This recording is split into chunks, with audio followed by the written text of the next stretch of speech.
Okay. Good evening, all. Welcome to tonight's licensing subcommittee meeting. The meeting is being broadcast live on the Council's YouTube channel. My name is Councillor Natalia Perez, and I will be chairing tonight's meeting. If I lose connection and can't reconnect, Councillor Fiona Smith will take over for me. I'd like to remind all participants of a few housekeeping points. Please keep your microphones muted unless you're speaking. When prompted, you may indicate you wish to speak, but please wait until I call on you before speaking fully. I also ask that members keep their questions and comments brief and to the point, please.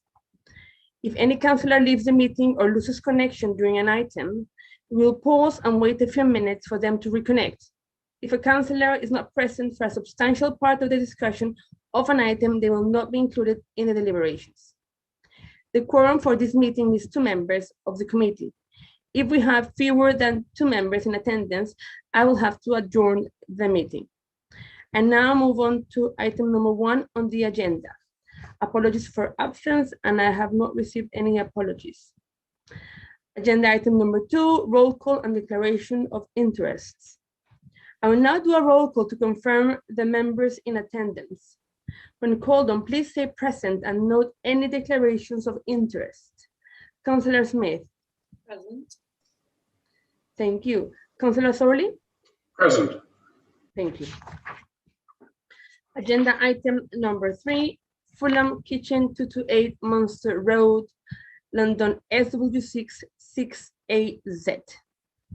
Before we begin, I'd like to highlight that in addition to the main agenda, a supplementary agenda was published today.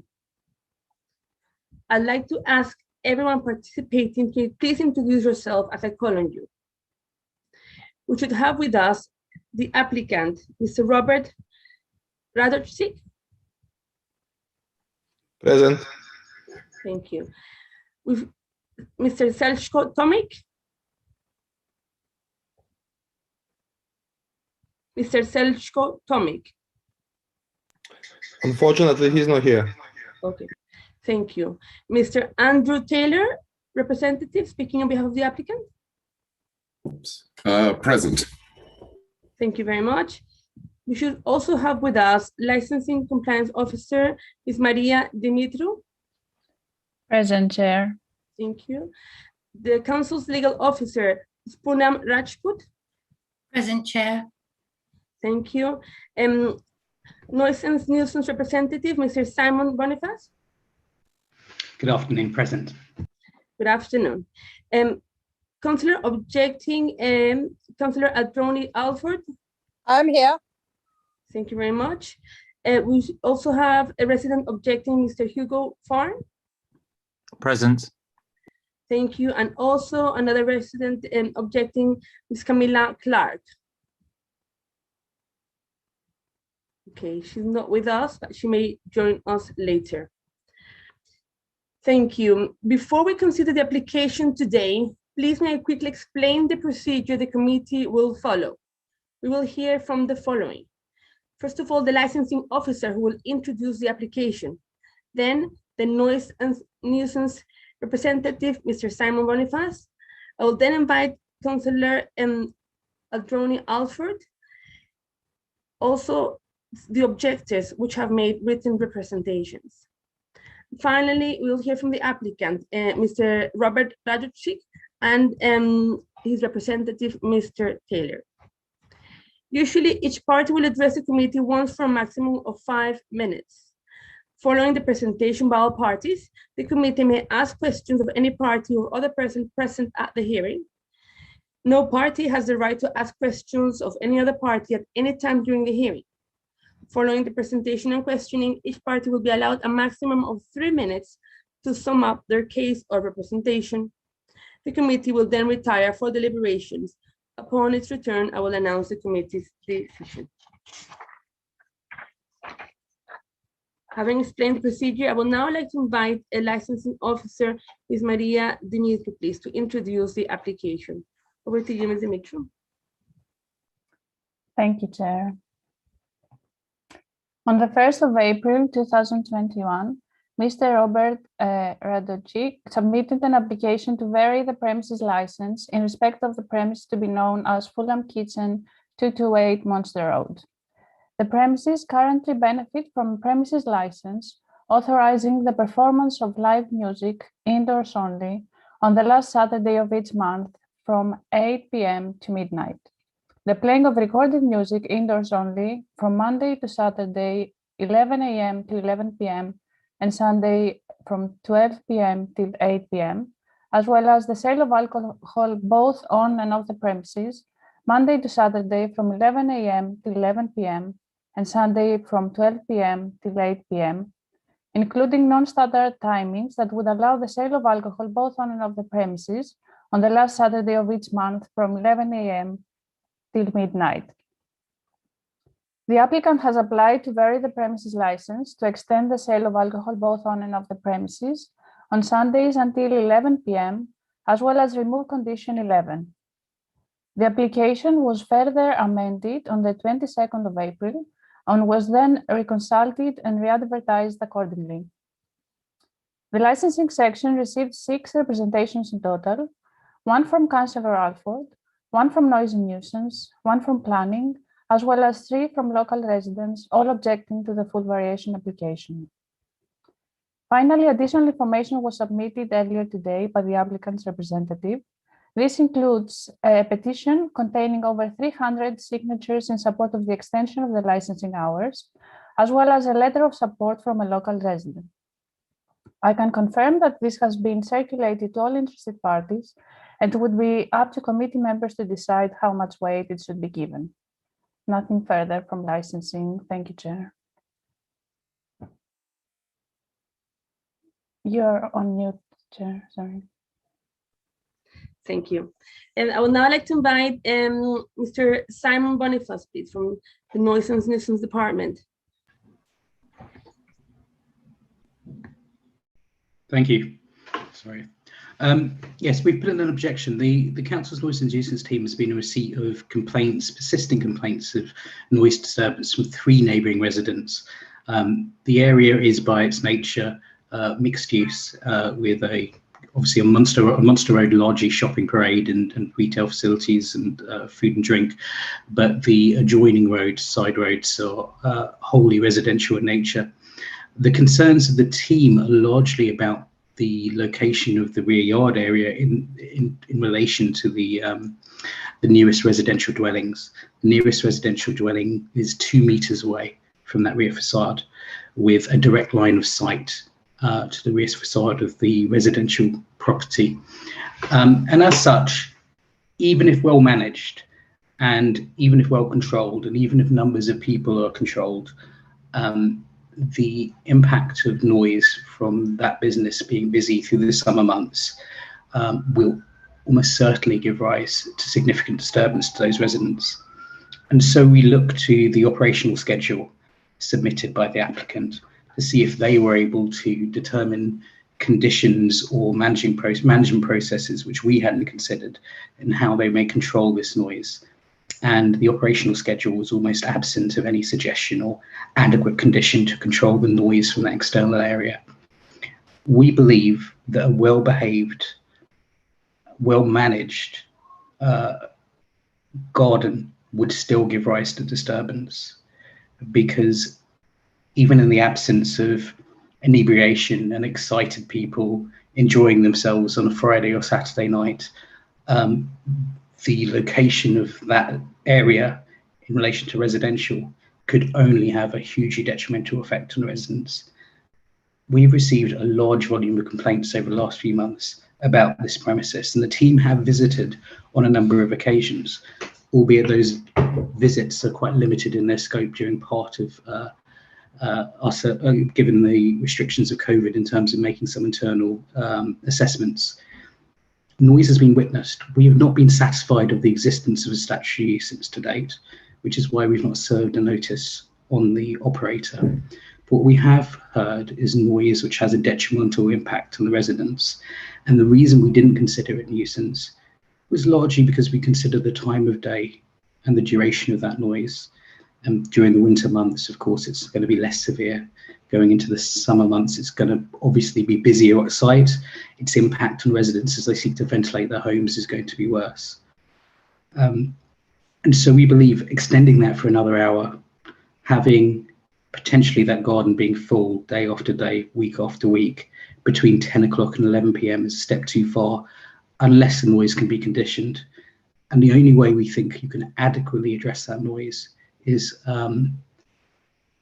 you're unable to change people's behaviours to whisper or be particularly quiet. I've never seen it. The only way of containing that noise is to enclose it, is a structure. And obviously at the current time, there is no structure as part of this application. So we can't see it as viable without giving rise to significantly increased noise.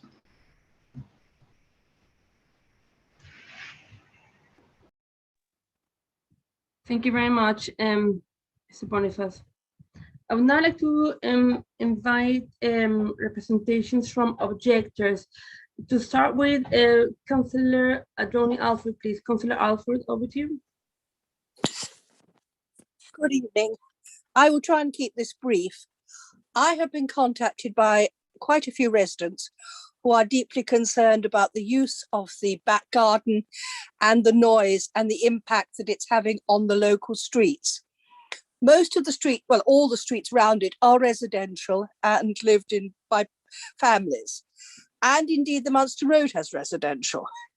Any extension of hours and extra noise will have an incredibly bad impact on the local residents. I fully understand that it's very important for the local economy for us to have a flourishing restaurant business, but it has to be taken in conjunction with the needs and the welfare of our residents. I think that encapsulates really what I'd like to object to and explain why I have my grave concerns about an extension of hours and the use of the garden. I hope that's clear, Madam Chairman. Thank you very much, Councillor Alford. Yes, very clear, thank you. I would now like to invite Mr. Hugo Farn, please. Hello, thank you. I mean, in addition to my written submission, I'd like to add, I directly neighbour the property. The only commercial premises on the Munster Road in this part of the parade is an estate agent. The neighbours on the other side, so there are residential properties above, to the side, on both sides, directly behind, and because of the nature of where it sits, the noise can be heard through the back gardens on both Sherborne and Aubain Road. So it's a very residential area, and that's as proven in both their own planning application, where they had to have a noise assessment for a structure at the rear, and also numerous planning assessments that have been carried out by the council and by the Central Planning Inspectorate. It appears from the planning team submission that they're going to make shortly that the use of the rear area was never supposed to be included, and we object to that. One thing that hasn't been touched upon yet is smoking. We experience commercial smoke as well as noise and light disturbance in our property. And there are half a dozen children under the age of 5. Nearly all of us have our children sleeping, or I think all of us, in the rooms at the back, so they're not facing the front of Munster Road. And because they're quieter than the rooms on the front of Aubain and Sherborne Roads. In the summer, we have to open those windows for ventilation, and so the smoke comes in. I think the perils of secondhand smoke are well proven, as sort of encased in the legislation about secondhand smoking in cars, but I'm a respiratory physician, and I take it extremely seriously, and it can have very long-lasting effects, particularly on very small children. We know that one of our neighbours' children went to A&E because they kept the window closed and then they got heat stroke. So this is something that is already causing harm and damage. I'm also not aware if the council know, but the licence holder, Robert Radishich, was involved in a dispute with the property above him, and there were criminal damages on a front door that he damaged with an angle grinder after the lock was replaced, after he'd already changed the lock once without the permission of the owners above. The police were called to that, and there will be a record held by the police. So I guess I'd like to ask council to consider whether this is the sort of person they'd like to entrust with the responsibility of an extended licence. There are, of course, numerous other breaches. There's a breach of a fire brigade enforcement notice that elapsed on 31st of May that had already been extended because of COVID. There are breaches of planning enforcement notices both over the rear structure and over front sheeting. There were breaches of COVID, the second one they were fined for, and there are breaches of the license. There were 2 notices placed in 2019 and 2020. And all of this goes back a long way, because in the 2015 licensing application, there were similar issues. So these are problems that have been ongoing for a long time and that have not been resolved.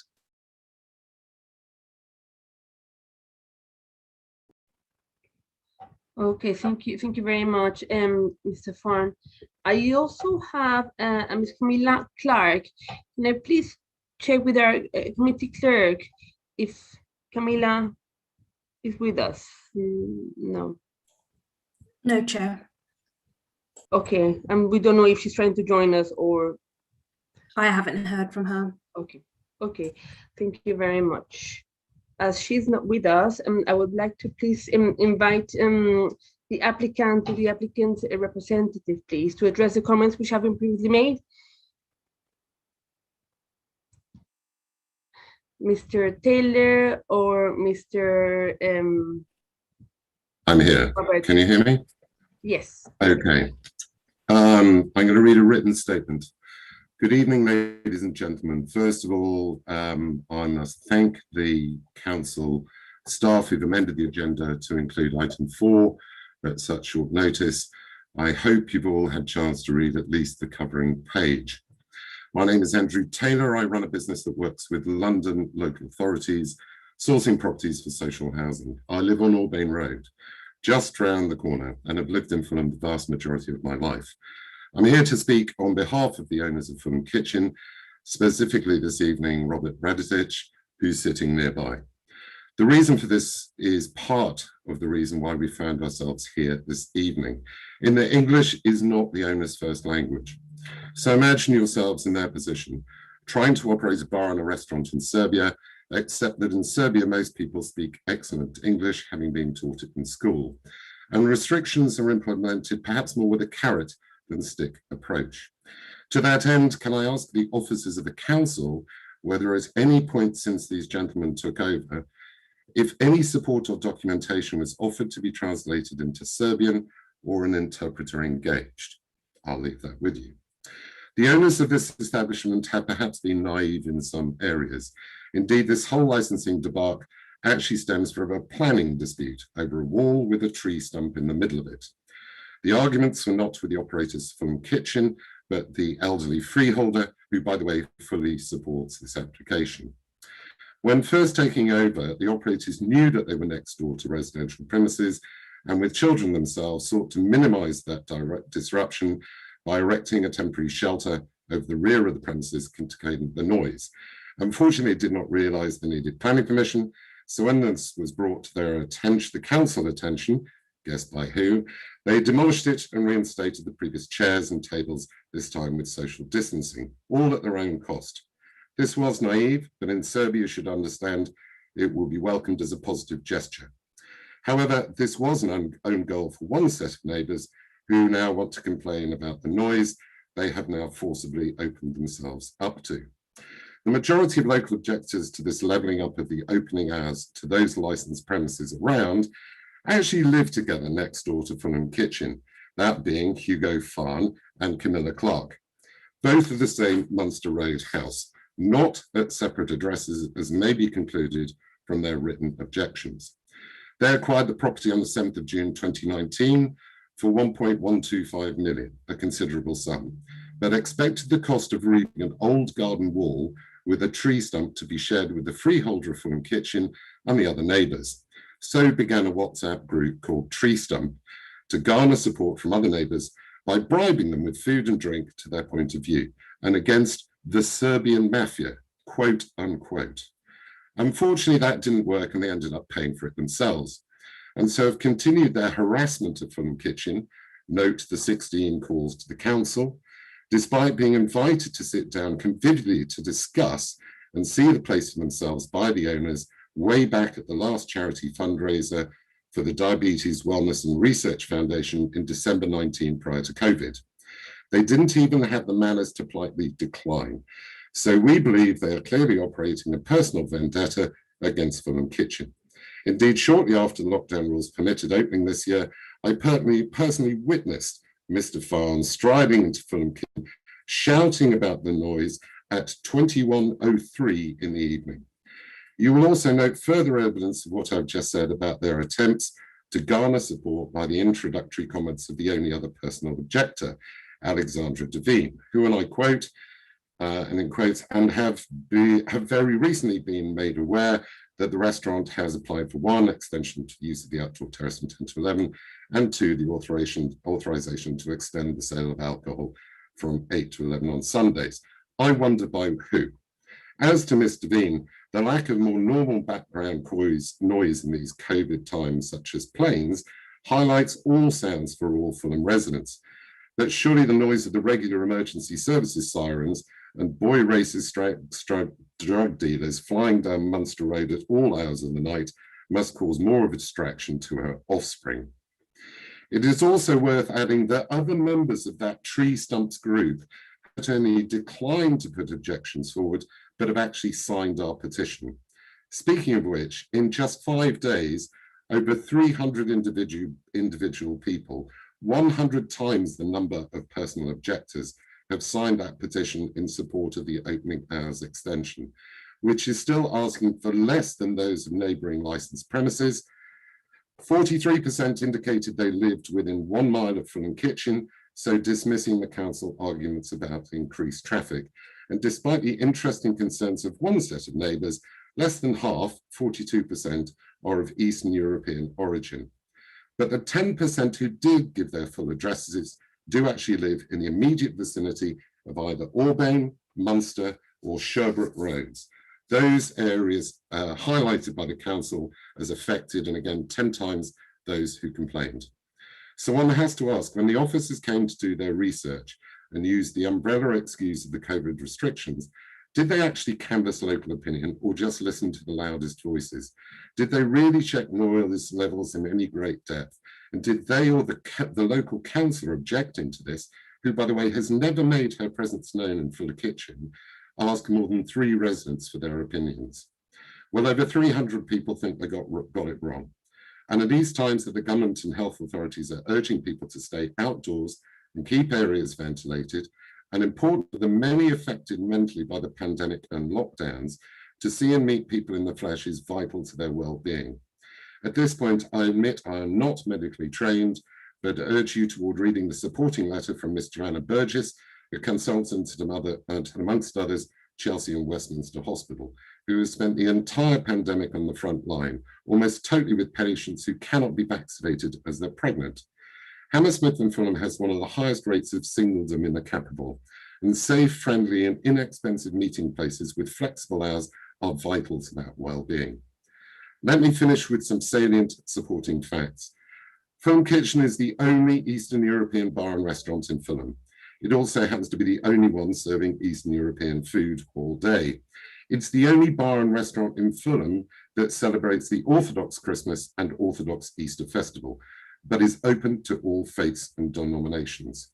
Of the 3 licensed establishments around it, in very close proximity, Locali, Convivium and L'Amour, factually, it is the only one open 7 days a week from breakfast to the evening, is the least expensive in terms of food and beverage costs, is the only one to fully welcome dogs, bearing in mind the huge increase in lockdown dog acquisition. It's the only one to help plug the gap in the black hole of CCTV on Munster Road. This has covered ABH, personal theft, car theft, and assault. Taylor, do check with. You've spoken for over 5 minutes, but I've given you actually extra minutes to compensate for the amount of some of the objectors. But if you could please sum up, that would be appreciated. Yes. Okay. Right. I have been a frequent customer of Fulham Kitchen and its predecessor, Kavana, for almost a decade.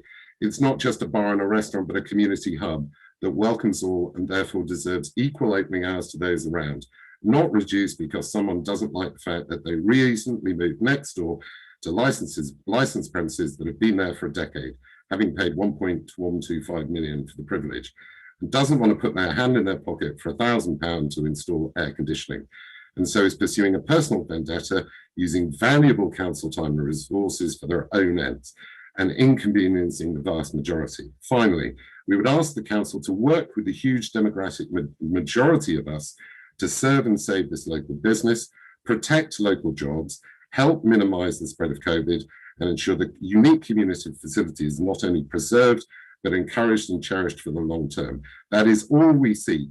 And I know the owners are keen to work with the council to facilitate it. Thank you very much. Thank you very much, Mr. Taylor. Okay.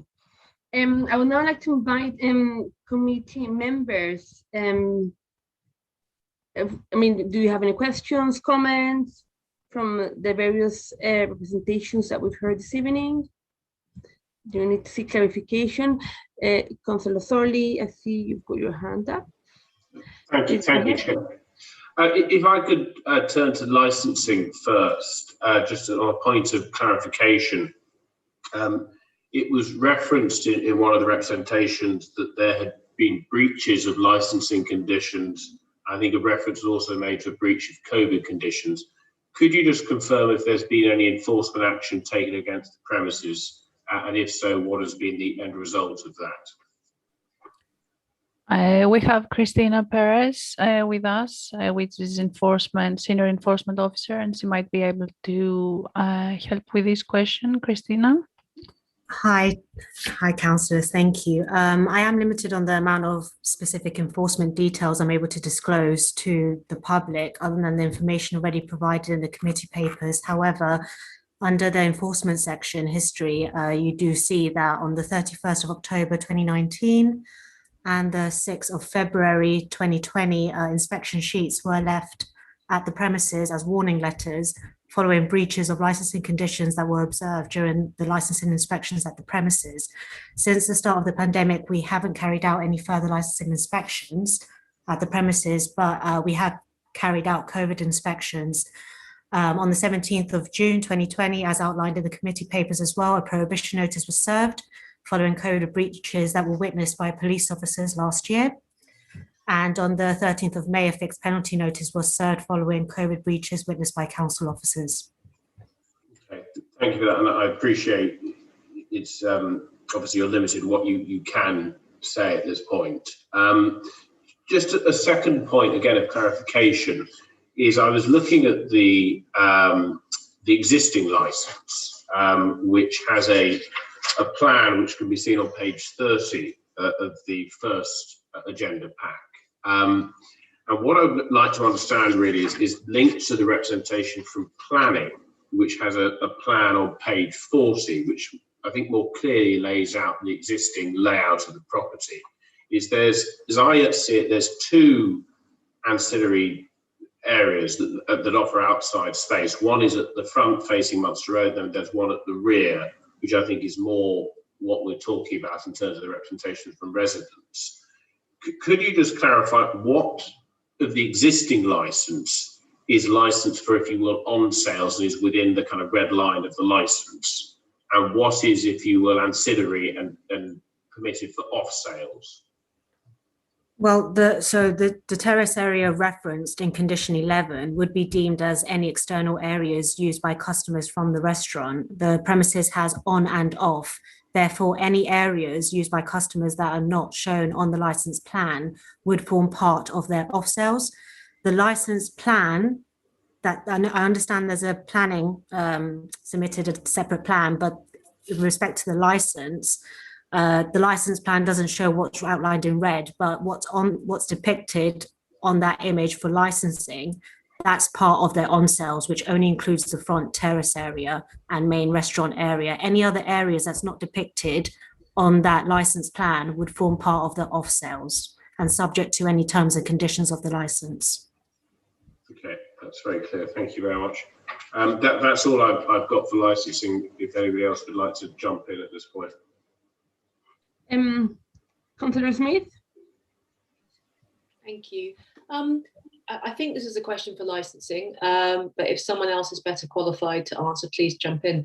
It was an interesting point that Mr. Taylor raised over translation. We are a diverse borough, and I just wondered if there was any provision or allowances reference translation, or whether that is incumbent upon the applicant to organise themselves.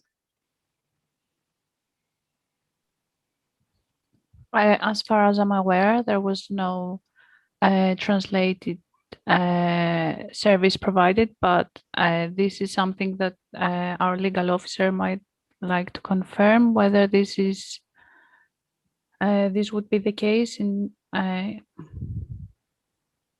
Pune.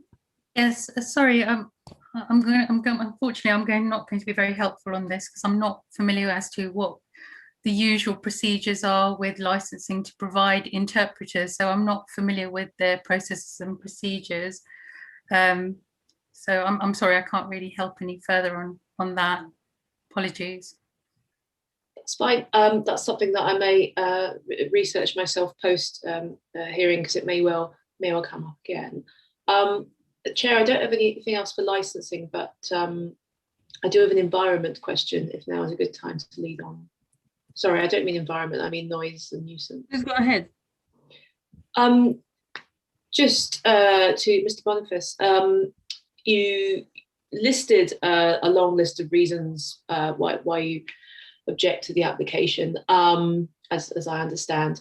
I mean, is there, sometimes we see the offer of an amended condition, or we see some sort of compromising factor, but there's nothing here that has been offered. Am I right in thinking that you can't meet halfway? I know that you've explained this in great detail, but is there nothing that could be offered to the applicant that would allay your concerns? Sure. I mean, the concern is with the premises, and this premises in particular.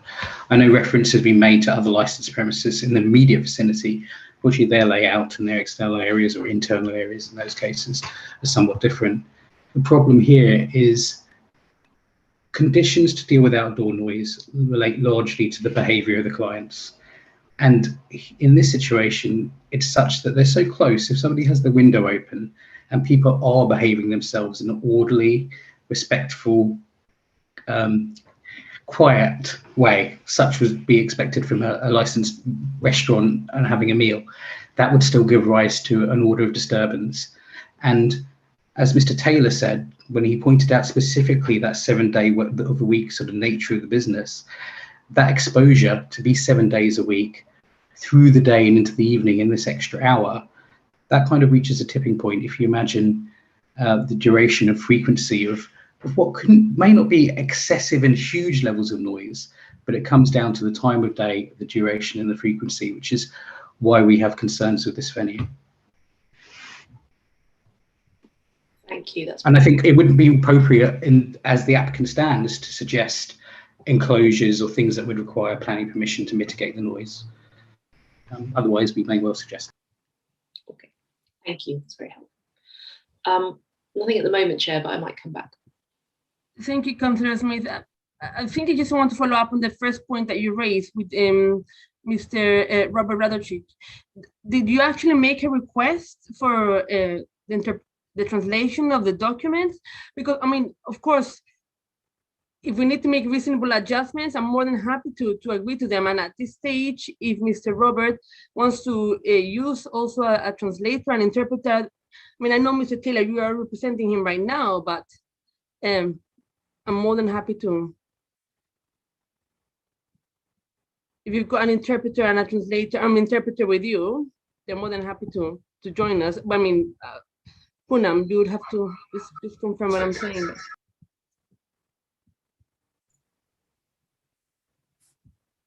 Sorry, Chair. It's a matter for you to decide. Are you asking whether whether the applicant is seeking to have an interpreter present for the course of this proceeding? Yes, I mean. No. Is that what he's thinking? Yes, because I mean, I'm more than happy to make any adjustments to the format of this meeting to make it an inclusive and accessible as well subcommittee hearing. Yeah, well, that is something that you could determine, and if you find it necessary to have a fair hearing, in your view, and if the applicant is of that view, then that is obviously for your consideration. You may want to adjourn, but I also would suggest that you ask I can see the applicant's representative raising his hand, who may have further comments on that.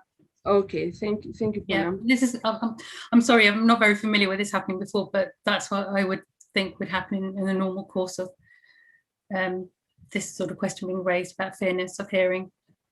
Thank you, Poonam. Sorry, can I come in there on behalf of Robert?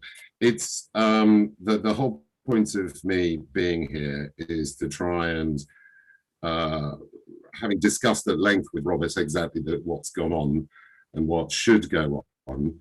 He doesn't seek an adjournment of this meeting because he doesn't understand. He can still listen and understand it, but obviously, as you might be aware, he is what some things he would want to say. That's what largely put in the written statement, are not because he doesn't understand English, but when you're on complicated documents, this was his point, that the council has sent out, he has actually struggled to understand what they all mean and thinks in some cases he's done the right thing where he might have done the wrong thing. But all he said is that it would be great if at one point this official documentation that comes out that he's supposed to adhere to could be translated, or he's allowed to get a translation done and at his own cost, which is then agreed by the council, is match what is said because of the nuances of language. That would help that would have helped the whole process over the last 6 years massively. He's not asking for an adjournment of this. He knows the situation we're now in. He firmly believes that the only big problem is a personal one, which is with the couple who live next door. Everybody else, I appreciate what your colleagues have said, sorry, your officers have said, and your colleagues. He actually is, we're quite happy to sit down and work with the council to find a solution to this, which you're happy with. But he really just wants to sit down and talk to people, perhaps with me there, to get this resolved. Okay, thank you, Mr. Taylor, for the clarification and confirming that he doesn't want to adjourn because of a need to have an interpreter or translator. I just wanted to offer that in case any reasonable adjustment was needed, which I would be happy to, of course, to consider and to follow up. Okay, Councillor Thorley. Thank you, Chair. Mr. Taylor, if it's okay, I've got a few questions for you. You obviously heard the noise officer's assessment of that. We're particularly focused at this point on the rear garden, not the front garden, the rear garden, where his view is because of its proximity to the residential properties, because of how it's laid out, it's exceptionally challenging, even with the best conditioning, the best management in the world, to operate that in a manner, particularly at the extended hours that you're seeking, in a way that will not cause overt increase in noise and nuisance. You know, given the limitations of the operating schedule, I suppose what can you say to me, and I appreciate it's a bit of a more challenging situation because you're not the direct operator, but clearly you have experience of the premises and know Robert. You know, what can you say to me that really can give me the comfort that giving you that additional hour, which is what you're asking for, and the removal of the condition, you know, isn't going to cause this increase, particularly at those later hours at night where it is going to be more problematic because younger children are sleeping. It is a time that the majority of those streets, as you will know, being a resident or Albany Road, are going into a lighter mode. Two things I'd just say, if I might, Councillor Thorian, thank you for that, is first of all, you need to bear in mind that on Albany Road, on one end of Albany Road, we have Loco Locale, which has actually a massively late license. The noise goes on night after night, 7 days a week, well after Fulham Kitchen is shut. Also, Convivium opposite, now reopened. They're still open. They've still got people outside chatting till whatever time. So, as you say, if we're talking specifically about the back garden area for Fulham Kitchen, there was a structure built by Robert to contain the noise, which then he did foolishly, naively, without planning permission, got told to tear it down, which did, has actually submitted another application, which I think has been granted. Yes, it's been granted. So is in the process now, but with the COVID restrictions still going on, it presents quite a catch-22. If you cut out all that area and cover it all off, then you're not really helping the, stopping the spread of the virus, still whilst we have it around. So he is intending to cover it over, but he's waiting because they had a tough year last year with the amount of closures to actually get the finances in place to do that. He's got the planning permission, been agreed by the officers, and is waiting to start and do that, and is intending to do that at the end of the summer, I believe. Yeah, end of the summer. So that will then hopefully take away this problem. He's also indicating to me, if this is a make or break part of the deal, that they will retain the existing license for the rear, as long as they get the permission on the front, which then is very much not, is unarguable. It's all right saying it's in the middle of a residential park, but so is Convivian, so is Lemoore, so is Loco Locale. They've all got residential around and above them. So it's a residential area, but it's really important that we don't end up with Fulham being a sort of dormitory town, a dormitory borough, sorry, and we keep these places going because they do have massive importance to a very varied community that you won't find in the other establishments because they're too expensive. No, I thank you for that very helpful answer. And I think you've absolutely nailed the issue here. Is we have a particularly unique issue at the rear of the premises. I know the other premises you referenced, but they are more on the front of Munster Road, which obviously is it's a relatively busy road, and it is obviously more open and so on. And it's the rear premises that I've got a particular problem here. I mean, my instinct tells me, and it's great to hear that planning has been secured and so on, that the application may be a little premature if there is work to be done to the rear that would, I think, address certainly the issues that noise and nuisance are making. So that's kind of my instinct there. And I know what you say about the application, and you potentially might be offering to vary aspects, and that might be something that we'll bear in mind. But I do think there is a particularly acute issue with the application in front of us as it is now. That is my concern, I suppose. But I do thank you, for your comments. Just the other follow-up, obviously there were comments made in the representations objecting to your application, and also comments made by licensing regarding some breaches of conditions, both in relation to the main license and obviously in relation to the COVID regulations. I just wanted to give you the opportunity to explain your understanding of what had happened, and also what you learned from that, what you put in place to address that. Okay, I'm going to let Robert talk to you directly on this. Yeah. Please bear with him, as mentioned.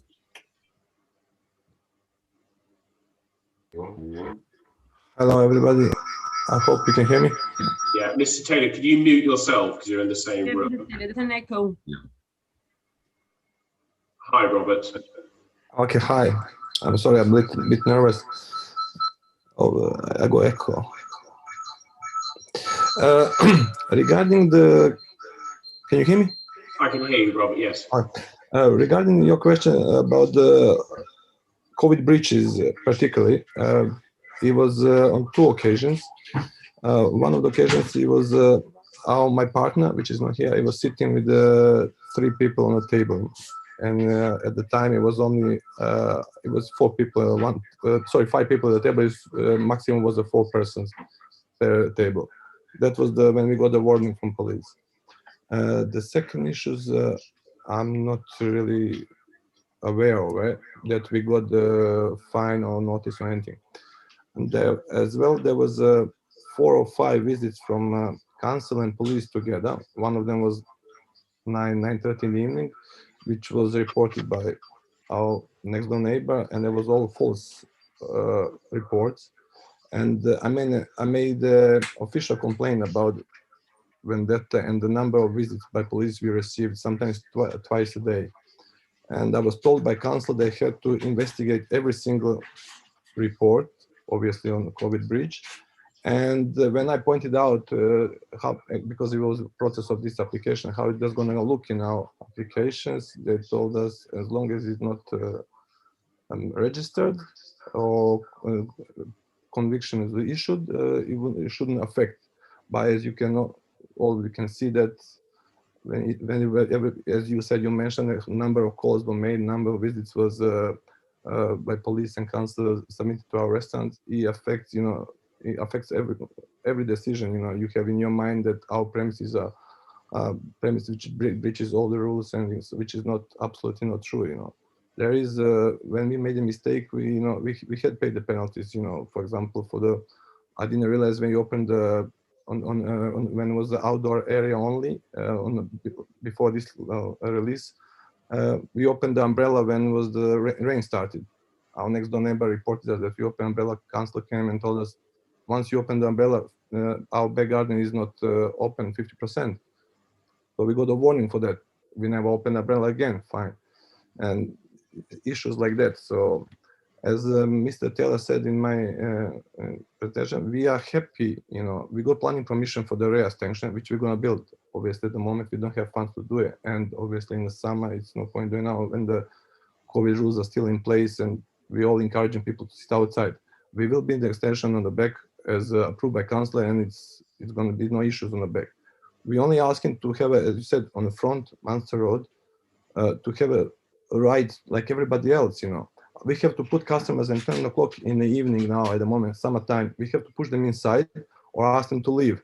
And they go across the road and they go to Locale or Lamur. So we're sending our customers to our, I wouldn't say competition, but to our restaurants, which are neighboring restaurants, which are doing the same thing as us. They have a right to be open till 12 o'clock and we don't have a right to open till 11 o'clock. I think this is just unfair in discrimination on so many levels, to be honest with you. Our next door neighbor calling us Serbian mafia is being heard by many neighbors, and it's just completely, we took a legal advice as well. We're going to pursue this further.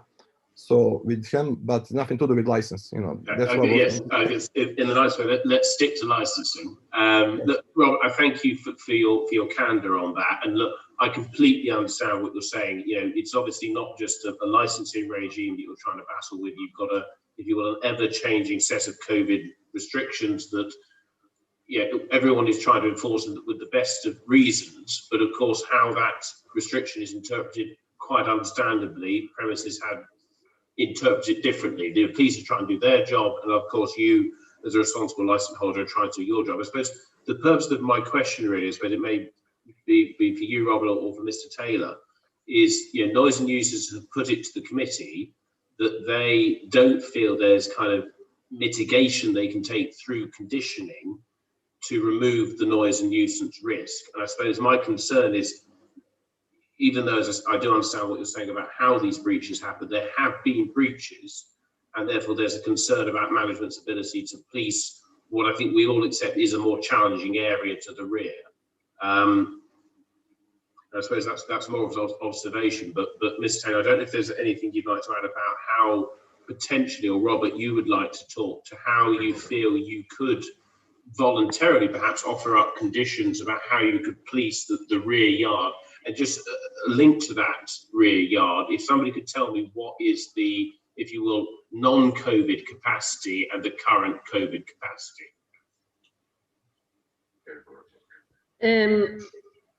Mr. Radojic, are you happy to answer the questions? And Mr. Taylor? Can you hear me? I can hear you. Oh, sorry. Yes, to Councillor. Well, we are capacity of the backyard at the moment is 12 people. In non-COVID time, probably would be 16 to the max because it's only 4 tables at the backyard. It's a very small backyard, and it's mostly used by myself and my family and workers, used as well as an office for me to do the wages and papers and stuff. we can, as I said, after the building of the extension, which will happen in near future, it will be eradicate the issues of the backyard noise. On the front terrace, we are voluntarily invested in a noise dampening material, which we put because we had a decking on front, so we put like outside the carpet, which stops noise from the footfall and people passing by. Nobody asked us to do that, but we done that voluntarily to help the neighbors and stuff. Yeah. All staff are trained that after 9:30 when we start, because we're closing 10 o'clock terrace, to issue the last orders. The rowdy people are moved away, stop serving them drinks as well, which is on our licensing. And all signs are there for the keeping neighbor, for the neighbors to inform the customers that it's a residential area to be quiet. So there is many things we done, you know, for the last 6 years, you know, and since we got this personal vendetta, we didn't have any, I mean, we had odd complaints about the music sometimes, you know, fine, which is, I think everybody happens, you know, straight away we turn the music down or switch off. But we didn't have any issues. We've been here for 6 years. Thank you, Rob. Chair, I've done with the applicant now. I've got just a few questions for the residents of Councillor Alford. Councillor Sorley, if you bear with me a second, please, because I want to go back to Mr. Radojic. It's in relation to I know Mr. Taylor has already addressed this, but Mr. Radojic, did you actually request for the agenda, for any documents related to licensing to be translated? Did you send an official request? No, I did not make an official request, but as you know, and your colleague knows, I had to submit my application 3 times this time, and I had to pay for the newspaper advert twice, because 2 words you didn't tell. You sent me the wording which I put in the paper advert. It wasn't printing properly. It's for £450 each time cost for new paper adverts, you know, for the license application. My application lasted 3 months because on the 20th day you said blue paper wasn't right, so I had to put the new blue paper in front of the. So it was no, I'm not. That's no excuse, and I'm not asking for translation, but nobody offered any help with the license at all. I think it's important to clarify that as a local authority as well, and we're very mindful of the importance of inclusion and accessibility, and the adjustments that we need to make that for the purpose of clear communication. And just for future reference, please bear in mind that translation services are available. So if you were ever in need of that service, please bear that in mind for future situations. Just wanted to thank you. Come back to this point. Thank you. Councillor Sorley, you had, unless if you bear me, Councillor Smith, have you got any question to Mr. Radojic? No, not. Okay, Councillor Sorley. Chair, I've got nothing more for the applicant if you have some questions, but I do have a quick question for the residents of Councillor Alford. Okay, you know, I do have another question for Mr. Taylor or Mr. Radojic. We've heard this evening how there's some tension between yourselves and some neighbors, and I'm wondering whether there has been any attempt to try and resolve the situation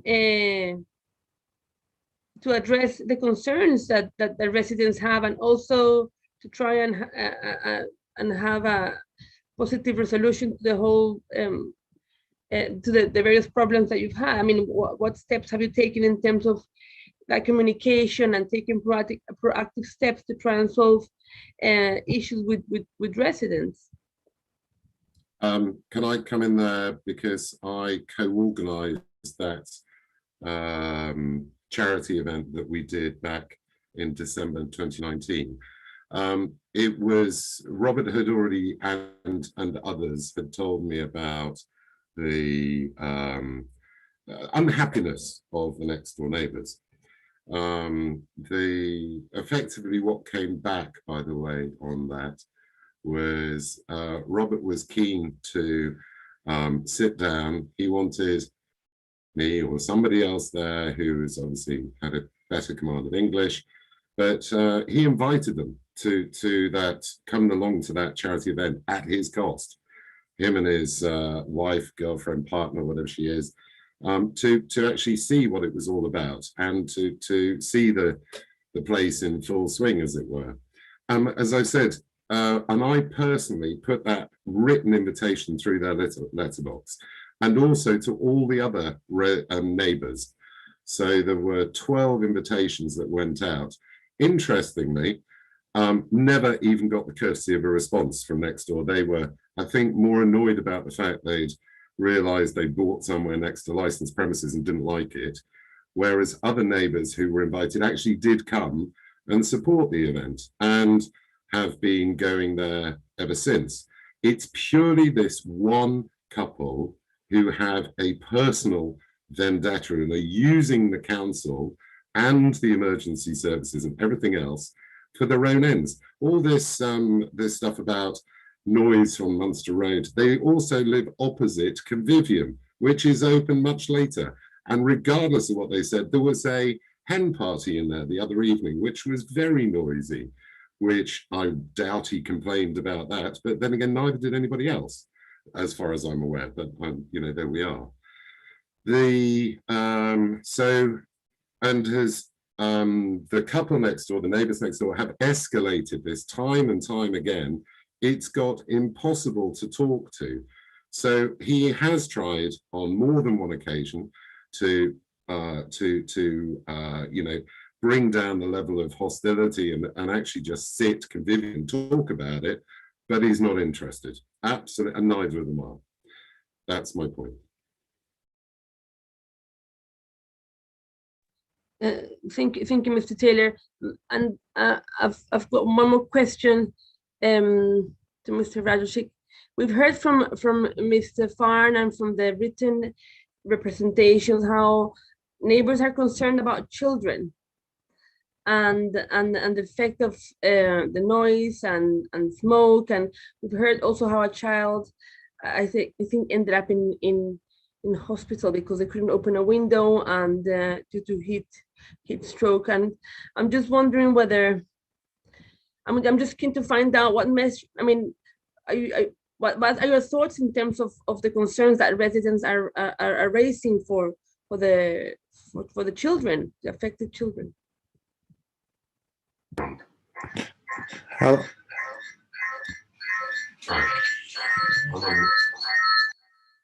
Hello, sorry, can you hear me? Sorry, I mean, I'm not really good with this Zoom technology. I apologize for that. Yeah, I heard that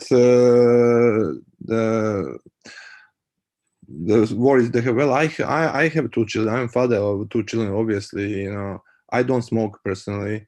I used to smoke before, but when was the premises on the back terrace when was enclosed?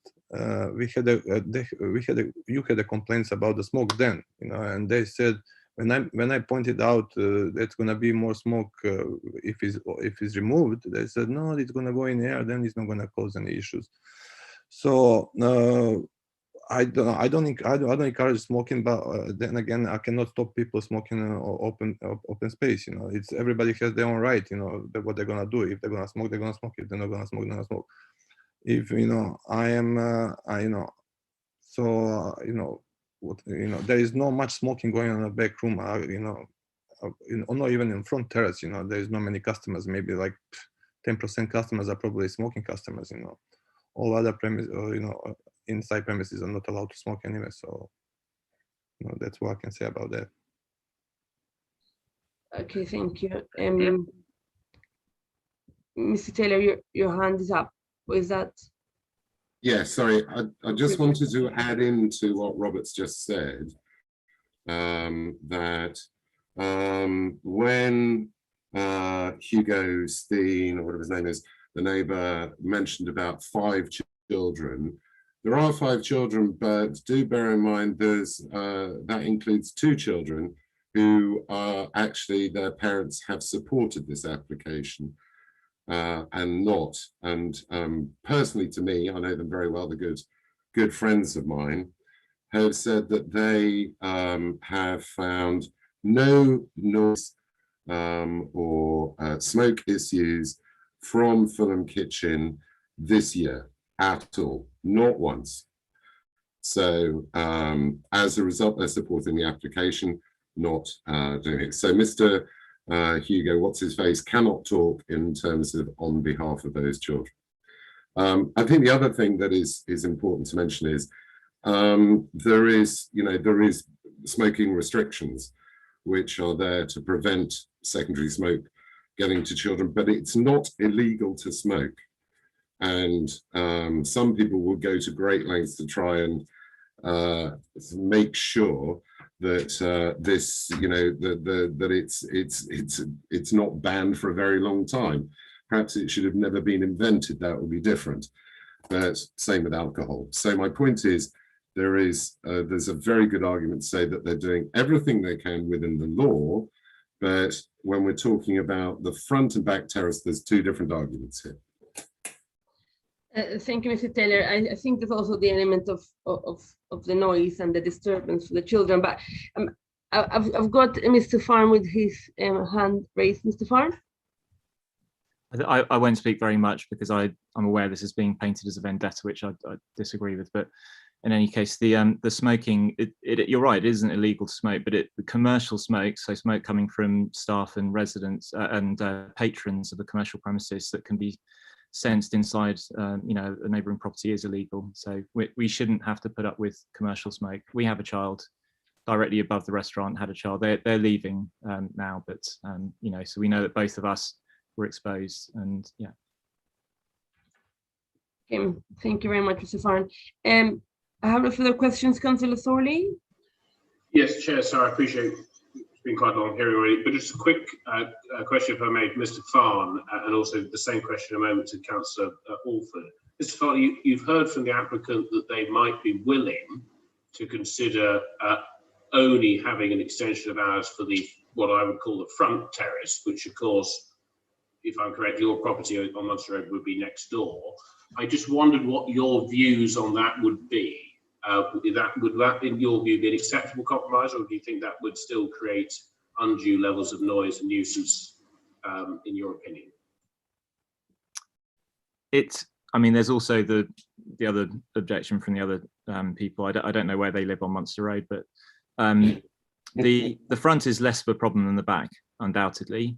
In 2015, they asked for this as well, and it was turned down. They got an hour more, but not an extension as late as this.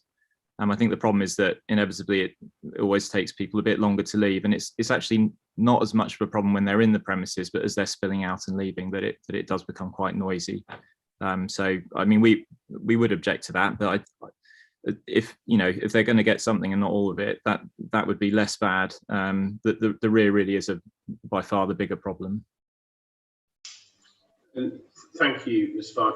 Councillor Alford, the same question to you. Obviously, you know the wider area very, very well. What would your opinion on this be? I certainly have raised concerns about the back portion. I do have concerns about the noise issue when people are dispersing. I hope, if it was minded by the committee that they were going to agree, that it would be possible perhaps for a clause that the staff were trained in dispersal so that they understood that the noise really has to be kept down. Because it isn't just the two people who have appeared at this panel that have objected to me. I've had other objections. As the ward council, I have to speak for my residents who contacted me with their objections. I hope that's an answer, Councillor Thorley. Very clear and understood. Thank you very much. Chair, that's all from me. Okay, thank you very much, Councillor Thorley. Councillor Smith? Nothing more from me, Chair. Okay, thank you very much. I will. You're on mute. Chair, you're muted. Robert. Thank you. I would now like to invite all parties to please sum up as briefly as possible in the same order as we did previously. First of all, the licensing officer, then I'm going to invite Mr. Simon Boniface from Noise and Nuisance, then Councillor Alford, followed by Mr. Hugo Farn, and then the applicant, Mr. Taylor, or Mr. Radovich. You have up to 3 minutes, but we appreciate if you keep shorter. Thank you very much. Ms. Dimitru, would you like to sum up, please? Nothing further from licensing. Thank you, Chair. Thank you very much. Mr. Boniface? I think I can only repeat what I said earlier, so nothing further from me. Thank you very much. Councillor Alford? Thank you, Chair, very much.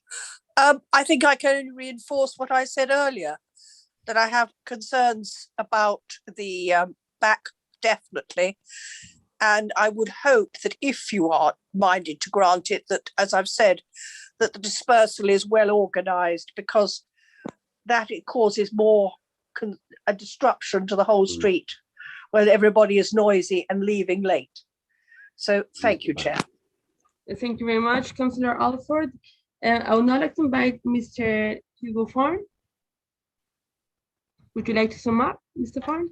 I mean, I think I've said everything. I don't want to make this seem any worse than it is. There's lots of things that are objective and that can be backed up by things that the council have said, which are what we object to. Really, we don't, once they build the rear structure, we won't really have any objection to what goes on back there. So. Thank you very much. And finally, Mr. Taylor or Mr. Radovich? You're wrong. Hello. Hi, can you hear me? Yes, we can. But Mr. Okay. Taylor would have to Thank mute you very much. himself. Just a bit quickly, as I said, as the Councillor Matt suggested, pointed out, we are really happy to work with the council and to neighbors as well. As we are going to build a back extension, so that it's going to eradicate issues of the noise and smoke on the back, and the front terrace, which is our main point. That's our main issue. It will, as the chancellor pointed out, it's staff are trained, and me or my partners are every evening there on the closing time, just because of that, to make sure, because most of our staffs are girls, and we want to make a male presence there, just to make sure that the patrons living in a quiet and nice manner, especially because it's a residential area. So it's 100% agreeing with that. That's my point. Thank you. Thank you very much. Okay. The committee will now retire to take its decision. You are all welcome to remain in the meeting to hear the committee's decision. However, this may take some time. If you don't want to wait, a summary decision will be published on the council's website tomorrow morning. Can I please ask members to turn off their video and mute their microphones and join the private meeting for the deliberations, please?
Hello? Hello. Is Mr. Taylor joining us as well, or? He's sitting here with me. Okay, okay, well, thank you so much. Thanks for your patience as well. I'm now going to read out the decision that we have made. The committee has considered an application to vary a premises license under the Licensing Act 2003. The committee noted the positive engagement of the applicant with the local community and the steps that they have taken to address the concerns raised by the noise and nuisance officer through their planning application. We encourage the applicant to continue to take these positive steps. However, the committee has decided today, after taking into account all of the individual circumstances of this case and the promotion of the 4 licensing objectives, to reject the application. A copy of this committee's full decision, including its reasons, will be sent to the parties in due course. If the applicant is unhappy with the decision, they're entitled to appeal to the magistrate's court within 21 days from the date of notification of the full decision.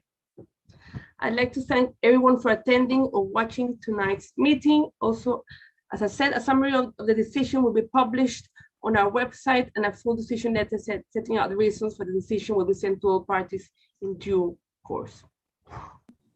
Thank you very much. Thank you very much. We will appeal. Thank you, Chair. Good evening.